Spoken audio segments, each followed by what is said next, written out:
सत्यनारायणाची पूजा करताना बरीच तरुण पिढी आम्हाला असं म्हणते की तो कृष्ण, त्याला 16,118 बायका, वर त्यांनी राधा ठेवली जिचं लग्न केलं. म्हणजे या भाषेत बोलतात बरं, काय खूप खराब भाषा आहे. म्हणजे तुम्हाला पटतं का असा आदर्श देव आम्ही मानावा का?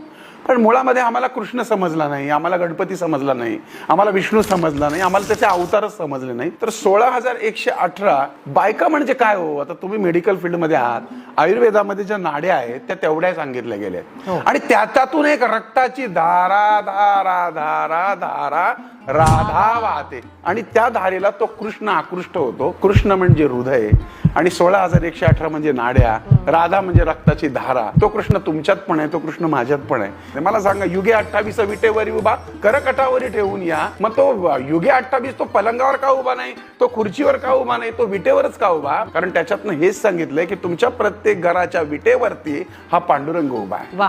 मग पांडुरंग का उभा आहे? पुंडलिका भेटी परिक्रमा आल्या. पुंडलिक काय करत होता? तो त्याच्या आईबापाचे हातपाय दाबत होता. ते भजन करताना पांडुरंग आल्यानंतर आईबापाला महत्व देऊन त्यानं वीट भिरकावली आणि त्या विटेवर त्याला थांबवला.